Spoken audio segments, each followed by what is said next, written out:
말씀을 살자 시리즈로 준비를 한 말씀입니다. 마리아, 그가 정말 말씀을 받아들이고 순종할 때 엄청난 역사의 주인공이 되었습니다. 또 아브라함이 순종함으로 시대를 바꾸는 사람이 되었습니다. 또 한 사람, 순종함으로 하나님께 크게 쓰임받은 인물이 있는데 바로 모세입니다. 두 사람, 앞에 본 그 아브라함과 그 마리아가 굉장히 즉각적인 그런 응답을 보였다면, 이 모세는 약간의 그 하나님이 너무나도 중요한 일을 해야 하기에 설득을 해 가시는 그런 과정이 있습니다. 그러는 가운데 오늘 우리가 관심하고자 하는 것은 모세의 어떤 반응보다 하나님께서 모세를 부르시는, 소명을 주시는 장면, 그 한 장면을 좀 깊이 있게 들여다보면서 오늘도 말씀하시는 하나님의 음성을 같이 듣기를 원합니다. 여러분, 모세, 위대한 민족의 지도자였습니다. 이제 하나님, 우리 하나님께서는 바로 이 모세를 당신의 선민인 이스라엘 민족의 해방, 우리는 이를 출애굽이라고 말합니다. 출애굽의 이 위대한 사역, 그 사역을 감당할 종으로 우리 하나님께서 모세를 부르십니다. 오늘 이렇게 모세를 부르시는 이때를 한번 생각해 봅니다. 육체적으로는 어느덧 80이 된 노인입니다. 40년 동안의 망명생활, 도피생활을 하고 있습니다. 사회적으로도 미디안이라고 하는 저변방, 애굽이라고 하는 주 무대에서 왕자로서 살았다고 하면 지금 이 시간엔 남들이 관심하지도 않는 미디안 광야에서, 그것도 풀밭에서 양을 치고 있는 한낱 늙은입니다. 그런데 하나님께서는 오늘 그 연약한 늙은 모세를 부르셔서 당신의 가장 어떻게 보면 큰 이 위대한 사역, 이 사역을 부탁하십니다. 이 말씀을 통해서 본 것은 이 연약한 자를 들어서 위대하게 크게 쓰시는 하나님의 놀라운 섭리를 이 말씀 가운데서 볼 수 있었습니다. 비천하지만 하나님 그 손에 붙들리게 될 때에 그는 위대한 사역자가 될 수 있다라고 하는 것입니다. 모세를 부르신 이유 분명합니다. 오늘 말씀의 결론 부분에 해당하는 10절 말씀을 먼저 한번 보겠는데요. 오늘 영어의 표현입니다. Now go to the king입니다. 다른 성경에는 go to the 바로에게 가라라고 말합니다. 분명히 말합니다. I am sending you예요. 내가 너를 지금 보내고 있다는 거예요. 왜 보내느냐면 to lead my people이에요. 나의 백성을 인도하라고. 어디서부터요? Out of his country, 파라오의 그 나라로부터 내 백성을 인도하라고 너를 지금 보내고 있다 라고 하나님은 선언하십니다. 오늘 분명하십니다. 가라는 거예요. 무엇을 위해서요? 내 백성, 하나님 당신의 백성을 그 애굽으로부터 인도해 내는 그 일을 위해서 가라는 거예요. 오늘 목적과 사명이 분명합니다. 하나님의 백성을 가나안으로부터 인도해 내는 사명이에요. 정확하게 말합니다. 광야 얘기하지 않았어요. 애굽 땅까지라고 말하지 않았어요. 애굽으로부터 건져내는 일, 이 일을 위해서 너를 부르셨다고 말씀합니다. 10절에 저 말씀을 근거로 보면 굉장히 강권적인 명령입니다. 당대 초강대국인 애굽, 그 애굽 제국을 상대해야 하는 사명이었습니다. 요셉이 죽은 후에 다른 왕이 출현을 했고 그 왕들 밑에서 종살이를 하고 있는, 이제 430년 동안 종으로 살아가고 있는 하나님의 백성들, 이 백성을 하나님은 인도에 내라고 부탁을 하고 계십니다. 이 같은 사명을 부여받은 모세, 그가 가지고 있는 것은 국력이나 무력이 아닙니다. 그에게는 아무것도 없습니다. 오로지 하나님이 명령하시는 이 명령, 그리고 이 명령 바탕이 되어진 그 모세 조상들에게 주셨던 약속, 아브라함과 이삭과 야곱에게 주셨던 이 가나안 땅을 너희들에게 주리라라고 하셨던 약속의 말씀, 그 약속뿐이었습니다. 말씀의 무대는 어디입니까? 화려한 애굽의 궁중이 아닙니다. 저 변방 미디안 목초지였습니다. 더군다나 가시덤불이 많이 있는 곳이었습니다. 스산하기까지 한 그런 장소입니다. 오늘 이 말씀의 주연은 누구입니까? 주연 배우라고 하면 이전에 사리를 보였던 그 눈빛은 온데간데 없는, 당신의 그 동족을 해했다고 하는 그 분노에 애굽 사람을 쳐 죽여 모래에 묻었던 그런 혈기는 온데간데 없는, 이미 근육이 사라진 지 오래된 그저 평범한 늙은 목자 모세였습니다. 한때 왕자로서 막강한 권력을 가지고 있었던 자, 그래서 수많은 정보와 동원할 수 있었던 인력들, 그리고 자기가 마음대로 쓸 수 있었던 그 재정, 이 모든 것을 움직일 수 있었던 사람, 만일 혹여라도 노예를 해방시키는 그런 일이었다면 왕자의 자리에 앉아서 국가적인 그런 이벤트로 거기에 따른 심포지엄을 열고 여러 가지 많은 계도를 하면서, 심지어는 이 종들을 홍보용으로 쓰기 위해서 퍼레이드를 벌려줄 수도 있었던, 그래서 자기의 치적을 쌓을 수 있었던 사람. 그러나 젊은 그 혈기 가운데 실패를 경험하고 망명 생활을 하고 있는 한 노인, 이 늙은이에게 이 엄청난 위대한 사역을 우리 하나님께서 맡기고 계십니다. 오늘 좀 더 깊이 이 말씀을 좀 한번 파보겠습니다. 들어가는데요, 지금 하나님의 백성들, 분명한 것은 현실은 고통을 받고 있어요.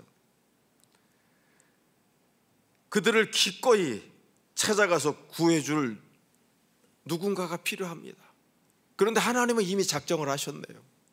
모세입니다. 이제 그를 설득하는 일만 남았습니다. 오늘 이 설득하는 일을 시작하시는 하나님을 한번 보겠습니다. 1절 말씀입니다. 자, 우리 다 같이 한 마음으로 봉독해 올리겠습니다. 모세가 그의 장인 미디안 장인의 이드로의 양떼를 치더니 그 떼를 광야 서쪽으로 인도하여 하나님의 산 호렙에 이르매.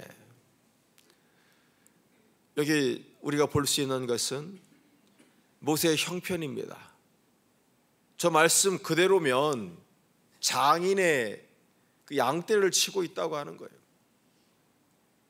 그리고 그가 지금 호렙산에 갔다는 사실입니다. 장인의 양떼를 치고 있다. 지금 모세가 처가살이하고 있다라고 하는 얘기를 하려고 할까요? 저의 형편을 지금 한마디로 저렇게 요약을 해서 표현을 하고 있는데, 저기 양떼를 치더라라고 하는 치더니에 단서가 있습니다. 양떼를 친다라고 하는 것, 저 표현은 지금 로에라고 하는 단어를 쓰고 있습니다. 근데 반복해서라는 의미가 있어요. 반복해서 저 일을 하고 있는 거예요. 하루도 거르지 아니하고, 비록 내 양떼는 아니지만 성실하게 하루하루 평범한 일상 속에서 성실하게 최선을 다해서 살아가고 있다라고 하는 그런 의미를 지금 담고 있는 거예요.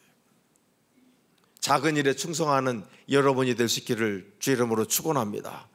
큰 일, 나에게 대단한 일이 맡겨지기를 기대하실 텐데 모세는 그저 평범한 일상을 빠지지 않고 최선을 다해서 성실하게 살아가고 있었다라고 하는 것입니다. 이런 가운데 우리 하나님께서는 모세의 일생을 바꾸는 놀라운 일을 계획하셨습니다. 여느 때처럼 양떼를 치고 있었습니다. 그가 목초지를 쫓아서 가고 있던 중에 하나님의 산으로 알려진 호렙산, 나중에 많은 역사들이 벌어집니다. 이곳에서 말씀을 받기도 하고요, 이스라엘 백성들이 이곳에 와서 예배를 드리는 것이 결국 하나님이 그들을 인도하셨다는 증거가 되게 하는 역사를 일으켰던 산입니다. 어찌됐든 모세가 양떼를 이끌고 그 중요한 호렙산에 이르게 되었습니다. 이때 여호와의 사자가 모세 앞에 나타나게 되었습니다. 2절 말씀을 근거로 보니까 떨기나무가 있었는데 불꽃이 타오릅니다. 그런데 덤불이에요. 타고 사라져야 돼요.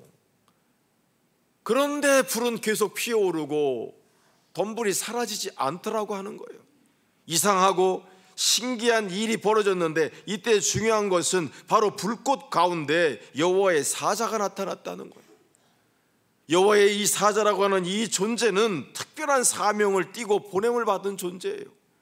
하나님의 메신저입니다. 하나님께서 부탁하신 일을 감당하는 자였다라고 하는 것입니다.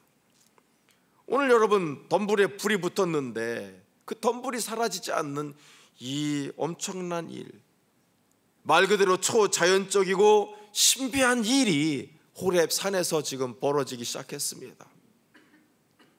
그런데 여러분, 나중에 보니까 이것은 하나님 자신이 나타나셔요. 이것은 말 그대로 역사에 하나님이 직접 개입을 하신 놀라운 한 장면이 되어집니다. 선지자를 시키거나 다른 자들을 시킨 것이 아니라 하나님 자신이 사람 앞에 나타나신 거예요. 무엇으로요? 불로서. 여러분, 이 말씀이 왜 의미가 있느냐 하면 하나님께서는 지금 고욕으로 인해서 벽돌을 구워야 하고 갖은 매를 맞아야 하는 고단한 인생을 살고 있는 이스라엘 그 백성들, 그들이 지금 부르짖는 소리, 그들이 내는 탄식 소리를 다 듣고 계셨다는 거예요. 단순히 그냥 지각을 하고 있다라고 하는 그런 의미가 아니라 그 조상들에게 약속하셨던 그 약속을 잊지 않고 계셨던 하나님을 오늘 우리에게 말씀하고 있습니다. 오늘 하나님은 그 백성들이 당하고 있는 고난과 고통을 그대로 두고 보지 않으셨다는 거예요. 관심하고 계셨고 어떻게 해서든지 그들을 다시 한번 약속한 대로 구원하기를 원하시는 이 마음을 가지고 백성들을 보고 계셨다는 거예요. 오늘 혹여라도 여러분들이 당하고 있는 고난과 역경, 하나님이 나를 모른다고 외면하고 계시다라고 혹시라도 생각을 하셨다고 그러면 아니에요. 우리 하나님은 보고 계셨어요. 더군다나 이 시점은 다시 얘기합니다마는 430년이 흐른 시간이에요. 야곱의 그 가족 70명이 들어가서 민족을 이뤄낸 때 430년 만에 가족이 변하여 민족이 되어진 이때 우리 하나님께서는 당신의 그 크신 사랑, 변하지 않는 사랑, 그 사랑을 가지고 계셨고 오늘도 신실하게 당신의 약속을 지키실 그 준비를 하고 계셨다라고 하는 거예요. 모세에게 나타나셨다 하면 단순하게 당신의 모습을 보이시려고 했던 것이 아니라 이 약속, 하나님의 그 사랑을 보이시기 위해서 오늘 오셨다라고 하는 것입니다. 초자연적인 역사, 모세가 주목하기 시작합니다. 그런 가운데 오늘 모세가 말합니다. 3절에 보니까 자, 모세가 이르되 내가 돌이켜 가서 이 큰 광경을 보리라. 떨기나무가 어찌하여 타지 아니하는고. 자기 스스로 독백을 하고 있습니다. 40년 광야에서 목자로 살아가면서 무슨 일을 안 겪겠습니까? 수많은 자연현상을 겪었을 것입니다. 사자와 곰 같은 맹수가 와서 자기의 양들을 찢는 일도 있었을 거예요. 허다한 일들을 경험했을 모세지만 생전 처음 보는 현상이 지금 벌어지고 있는 거예요. 늘 볼 수 있었던 그 관목들, 우리 그 깨나무 같은 거 태울 때 어떻습니까? 호록 하고 타잖아요. 타서 없어지는 것, 재가 되는 것이 마땅한데 없어지질 않고 계속해서 불이 붙고 있는 저 모습이 신기해서 몸을 돌이켜 무슨 일이 일어났는지를 보고 싶어서 그곳을 향해 갔다라고 하는 거예요. 오늘 여러분, 불꽃이, 그 타는 불이 모세를 하나님께로 인도하고 있습니다. 나중에 그 현장을 본 모세는 깨닫습니다. 이것이 이 땅의 불꽃이 아니구나. 이것은 말 그대로 하나님의 강림을 상징하는 이 불이구나라는 것을 체험적으로 느끼게 됩니다. 여러분, 하나님은 당신을 나타내실 때 성경에는 보면 이렇게 불러서 역사를 하셔요. 제일 그냥 우리가 이해하기 쉬운 것은 나중 일입니다마는 그들이 출애굽에서 광야를 지나가고 있을 때 하나님께서는 낮에는 구름 기둥으로, 밤에는 불 기둥으로 인도를 해주셨습니다. 그 불이 무엇입니까? 그것은 하나님의 임재의 상징인 거예요. 나중에 모세가 정말로 말씀을 받으러 이 호렙산에 다시 올라가게 될 때 맹렬한 불이 타올랐어요. 하나님의 임재를 얘기하는 거예요. 예수님께서 세례를 베푸실 때 뭘로다가 세례를 베푸셨다고 그래요? 불과 성령이라고 그랬어요. 요한의 세례는 물 세례라고 하면 예수님이 주셨던 세례는 불 세례예요. 바로 하나님을 뜻하는 거예요. 어찌되었든 이 초자연적인 놀라운 역사는 모세를 주목하게 했고 그 불빛을 쫓아왔는데 그것이 보니까 하나님이 계신 곳이었습니다. 4절 한번 보겠습니다. 여호와께서 그가 보려고 돌이켜 오신 것을 보신지라. 하나님이 떨기나무 가운데서 그를 불러 이르시되 모세야 모세야 하시매 그가 이르되 내가 여기 있나이다. 여러분, 드디어 하나님과 모세가 대면을 하는 거예요. 무엇을 통해서? 그 불꽃 때문에. 처음에 하나님이 있는 줄 알고 왔던 것이 아니라 불꽃을 보러 왔다가 거기서 하나님 만납니다. 오늘 여러분, 이 말씀 속에는 보면요, 여호와께서 그가 보려고 돌이켜 오는 것을 보신지라라고 하는 표현이요, 하나님은 모세를 계속해서 지켜보고 계셨다는 거예요. 어쩌다 지금 제가 여기 하나 뭐 오네라고 하는 얘기가 아니에요. 너무나도 사랑스럽게 관심 있게 그동안 모세를 지켜보고 계셨다는 거예요. 애국 궁정에서 쫓겨나서 원망과 분노의 나라를 살았을 그 모세, 그러나 하나님은 그가 멸망하게 하기 위해서 궁중으로부터 쫓겨나게 하신 것이 아니잖아요.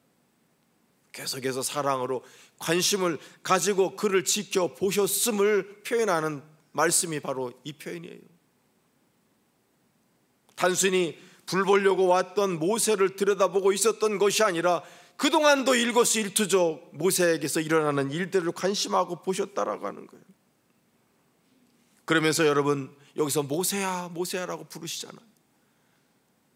그냥 모세야라고 한번 부르셔도 돼요. 히브리 말에서 이렇게 반복을 한다고 하는 것은 엄청난 강조인데 하나님이 얼마나 이 모세를 지금 생각하고 계셨고 관심하고 계셨는지를 볼 수 있는 대목이 바로 모세야 모세.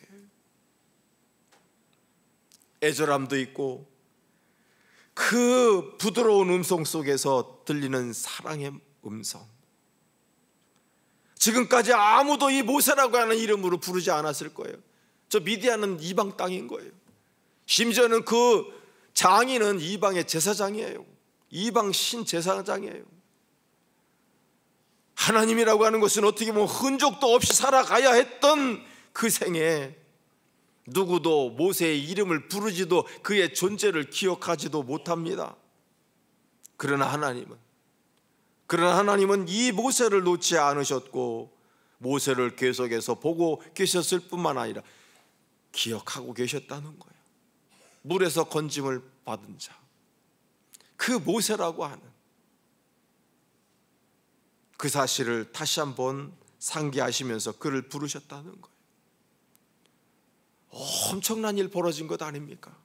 여러분 여기서 놀라셔야 돼요. 하나님이 모세를 그렇게 사랑하시는구나. 그 모세를 사랑하시는 하나님이 여러분을 사랑하시는 줄로 믿으시기 바랍니다. 그 하나님 우리를 사랑하셔요. 이때 모세가 대답을 합니다. 내가 여기 있나이다. 이거는 우리는 사실 우리 문화에서는 알 수 없는 표현이에요. 근데 히브리 사람들에게 있어서 내가 여기 있나이다 라고 하는 이 고백은 자신의 그 초라함을 그대로 고백하는 거예요. 모세의 마음속엔 이런 것이 있습니다. 아니에요 하나님, 나는 실패한 자예요. 나는 궁중에서 사람을 죽이고 여기까지 쫓겨온 자예요. 나는 당신이 관심을 가질 만큼 그렇게 대단한 존재가 아닙니다. 왜 나를요? 하나님 왜 나를 부르시나요? 하나님의 부르심 앞에 처음 모세가 보였던 반응은 이거였던 거예요. 어떻게 보면 하나님, 나는 당신이 그렇게 관심하시고 불러주시는 것, 그것을 감당할 수 없는 존재입니다라고 하는 이런 고백을 하는 거예요. 왜 부르셨어요? 만일 고개를 쳐들고 그럴 만한 자격이 있다고 그가 혹시라도 태도를 취했다고 하면 역사가 어떻게 됐을까요? 낮고 낮은 모습으로 정말 하나님 앞에 겸손하게 엎드리는 이 모세의 모습, 이제 하나님은 이 모세를 통해서 일하기를 원하시는데 모세에게 있었던 그 인간적인 한계들을 극복시켜 주시고 그를 새로운 삶으로 살아갈 수 있도록 초대하시고 인도하시더라고 하는 거예요. 하나님께서는 오늘 모세를 부르셔서 이스라엘 백성의 그 출애굽 지도자로 삼으시려고 오늘 그를 준비시키기 시작하셨다는 거예요. 변화, 그에게서 변화를 가질 수 있도록 하나님이 돕기 시작했다는 거예요. 그런데 참 말씀을 준비하다가 너무나도 큰 사실을 하나 본 것이 이거예요. 하나님이 모세를 얼마나 사랑하셨는지를 볼 수 있는 한 그 장면, 오늘 말씀 가운데 보면 2절에 보면 모세가 그 불꽃을 보고 봤다고 그러잖아요. 그것을 본지라, 불꽃 타오르는 거 봤어요. 그리고 그가 이르되 내가 거기 가봐야 되겠다라고 말을 해요. 그런데 성경에는 보면 4절에는 어때요? 여호와께서 모세가 오는 것을 보셨다고 그랬잖아요. 그리고 모세에게 이르시되 모세야 모세야라고 말씀하시잖아요. 그런데 놀랍게도 모세가 쓰는 그 말, 하나님이 쓰는 말을 똑같게 지금 해놨어요. 여러분, 우리는 보통 사람들의 얼굴을 뭐라 그래요? 그냥 얼굴이라고 그래요. 그러나 임금의 얼굴을 뭐라 그러는 거예요? 용안이라고 그러잖아요. 성경은 하나님에 대해서 쓰는 단어가 있고 사람에게 쓰는 단어가 분명히 있어요. 근데 적어도 오늘 보니까 모세가 본 것이나 하나님이 본 것이나 와야르라고 하는 단어를 똑같이 쓰고 있어요. 모세가 말한 것이나 하나님이 말씀하신 거나 와요멜이라고 하는 똑같은 단어를 쓰고 있다는 거. 오늘 이 말씀은 무엇입니까? 하나님이 모세의 눈높이에 맞춰서 모든 것을 말하고 말씀하고 계시다라고 하는 사실이에요. 하나님이 얼마나 지금 모세에게 관심을 가지시고 세밀하게 우리 모세를 지금 부르고 계신지 보이십니까? 저거 혈기 부리더니 잘 됐어. 내 저놈 저럴 줄 알았어. 이런 모습이에요. 철저하게 사랑하시고 구별하셨던, 강야로 보내시면서도 얼마나 마음 아프셨을까 하는 그 하나님의 마음을 느낄 수 있는 부분이 바로 저런 표현이에요. 이렇게 멋진 하나님이에요. 여러분, 하나님 오해하지 마세요. 마치 내가 무슨 잘못하면은 딱지 띠러 오는 교통경찰관처럼 나를 괴롭히시는 분이 아니에요. 부족하지만 어려움, 그 고난의 길을 걷는다고 할지라도 놓지 아니하시고 눈을 떼지 아니하시고 지켜보시는 하나님이에요. 오늘 이렇게 사랑하는 자, 오늘 이렇게 사랑하는 자에게 사명을 주시려고 하는데 어떤 말씀하시는지요? 신을 벗으라고 말씀하십니다. 어떤 의미가 있을까요? 5절 한번 같이 봅니다. 자, 나에게 가까이 오지 말라는 거예요. 왜? 내가 선 곳은 거룩한 곳이기 때문에. 그러면서 신을 벗어라. 두 가지 명령하신 거죠. 나에게 거리를 두라, 그리고 신을 벗으라고 말씀하시는 거예요. 아무리 이렇게 하나님이 사랑하시고 친근하게 대하셔도 하나님과 인간 사이에는 무한한 간격이 있음을 여러분 분명히 깨달으십시오. 일부러 거리를 두시는 것이 아니에요. 그분은 완전하시고 거룩하신 분이에요. 우리는 죄인입니다. 그러기에 같은 자리에 있을 수가 없는 거예요. 이거 기분 나빠하시면 제가 볼 때 저도 답 없어요. 하나님은 하나님이시니까요. 우리는 인간이니까. 죄악된 더러운 그 인간의 모습으로는 하나님 그 인간 모습 그대로는 하나님 만나기 어려운 거예요. 오늘 여러분 여기서 특별히 좀 우리가 관심에서 볼 수 있는 것이 그거예요. 죄악된 인간, 하나님 만나는 것 너무나도 거룩한 순간이에요. 우리가 느낄 수 있는 거 그거 아니에요? 베드로가 밤새도록 그 친구들과 고기를 잡았습니다. 그런데 빈 배로 들어왔어요. 그래서 주님께서 깊은 데로 가서 그물을 던지라고 말씀하셨을 때에 경험과 모든 것들을 다 버리고 말씀에 순종하여 그물을 내렸을 때 그들이 감당할 수 없을 만큼 많은 고기들을 잡았습니다. 베드로가 주목했던 것은 그 많은 고기가 아니라 이렇게 역사하실 수 있는 분은 오로지 이것은 하나님 신뿐이다라고 하는 것을 알게 됐을 때 베드로가 고백했던 것이 무엇입니까? 주여 나를 떠나시옵소서, 나는 죄인입니다. 이것이 디바인인 거예요. 이게 성스러움인 거예요. 오늘도 하나님은 그것을 원하시는 거예요. 거리를 두기를 원하셔요. 그래야 우리가 사니까요. 안 그러면 우리 죽는 겁니다. 근데 여기 한 가지, 오지 말라라고 하는 이 표현 굉장히 중요한 표현인데요. 자, 저기 보면 R이죠. R, 티그랍이라고 하는 단어가 있습니다. 저렇게 부정어 R이 끼면 일시적인 거예요. 일시적인 금지예요. 오지 말라라고 말씀하셨지만은 저거는 잠깐이에요. 나중에는 가도 돼요. 저거는 R, 티그랍 그러면. 근데 여러분 저렇게 R은 일시적인 거지만 로라고 하는 것은 계속적인 거예요. 여러분 우리가 에덴 동산에 선악과를 놓으시고 뭐라 그랬어요? 먹지 말라고 말씀하셨잖아요. 이때 먹지 말라고는 로토칼이에요. 로가 들어가요. 이때는 영원히 먹으면 안 되는 거예요.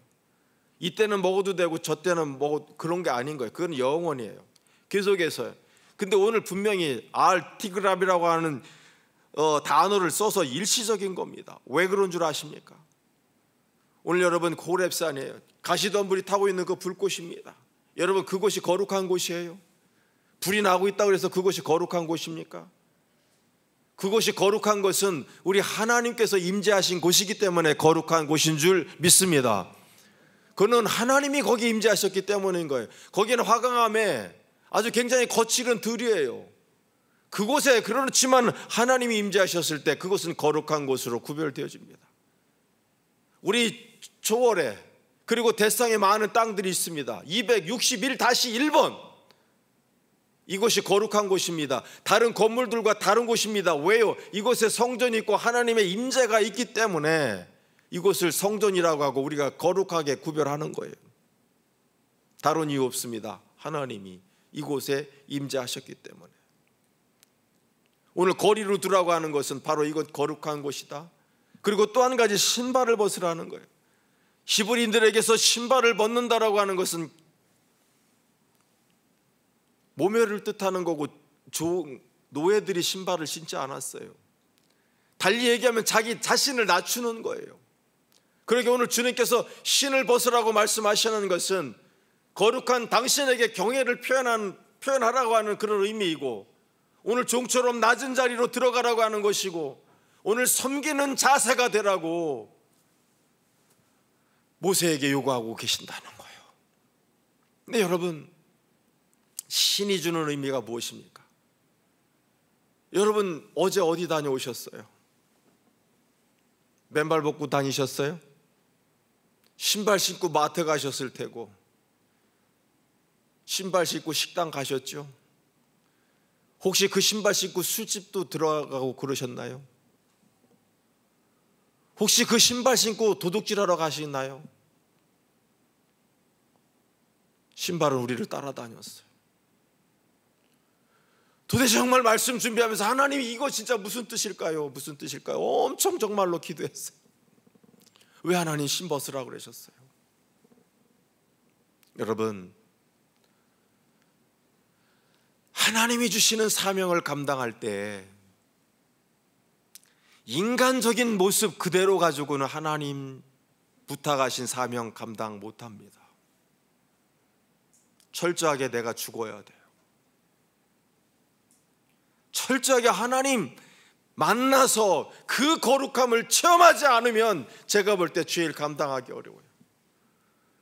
목회를 처음에 자처하고 나온 사람들, 이렇게 저렇게 하다 보니까 점수가 이게 신학대학 밖에 갈 데가 없는 것 같아서 갔어요. 이건 콜링이라고 안 그러는 거예요. 이거는 직업이 되는 거예요. 그래서 힘든 일 있으면 이거 목회 보니까 힘들어, 이거 안 되겠어, 다른 거 해야 되겠어. 그러나 콜링이에요. 하나님의 부르심. 바로 그렇게 됐을 때는 부서져가는 사택도 문제가 아닌 거예요. 얼어붙는 화장실이 문제가 되지 않는 거예요. 왜요? 하나님이 부르셨기 때문에, 거룩함을 체험했기 때문에.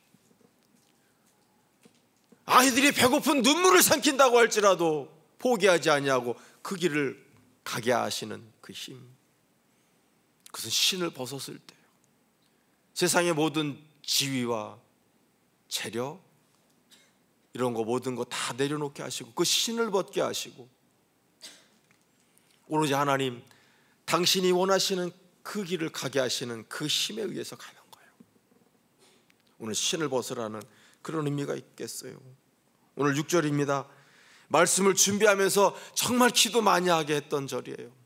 오늘 우리 다 같이 한번 크게 읽겠습니다. 또 이르시되 나는 내 조상의 하나님이니 아브라함의 하나님, 이삭의 하나님, 야곱의 하나님이라. 모세가 하나님 뵙기를 두려하여 얼굴을 가리매. 도대체 저 말이 무슨 연관이 있느냐고요. 아니 저 말을 했다고 무슨, 왜 모세가 하나님 뵙기를 두려워하고 얼굴을 가렸을까? 도대체 정말로 이제까지 봐오고 휙 지나갈 수도 있었을 텐데 그러고 싶지 않았어요. 정말 며칠을 기도하면서 준비하게 한 말씀이 이 말씀이에요. 여러분, 오늘 갑자기 이 맥락에서 이 말씀 왜 하실까요? 들어보십시오. 오늘 하나님이 당신이 누군지를 분명히 밝히십니다. 나는 네 조상의 하나님이다라는 거예요. 그 조상 안에는 아브라함이 있고 이삭이 있고 야곱이 있어요. 당신이 누구이신지 당신의 정체성을 분명히 밝히셔요. 나는 네 조상의 하나님이야. 오늘 이 얘기 괜히 폼 잡으시려고 할까요? 오늘 이 표현대로라고 하면 나는 그들에게 약속했던 하나님이다라는 거예요. 아브라함에게 마므레 그 상수리 나무 아래 있다가 텃세를 당해서 애국까지 밀려가는 그 아브라함을 향해서 네가 이 땅 앞으로 차지할 거다라고 약속해 주셨던 하나님, 요셉이 살아있음을 알고 애굽으로 초청을 받아서 애굽 땅을 넘어가기 전에 마지막 이스라엘 땅 부엘세바에서 하나님 앞에 단을 싸고, 하나님 정말 내가 애굽으로 건너가는 것이 맞습니까? 라고 처절하게 하나님 앞에 기도할 때에, 걱정하지 말고 가라, 내가 너와 함께 있을 것이고 요셉이 네 눈을 감길 것이고 나중에 네 후손들이 이 땅으로 돌아오게 될 것이다 라고 하는 약속을 주시면서 주저하지 말고 가라고 하셨던 하나님이에요. 저 표현은 분명히 하나님이 말씀하시는 거예요. 나는 그들의 하나님이고 나는 그 약속을 기억하고 있어라고 말씀하시는 거예요.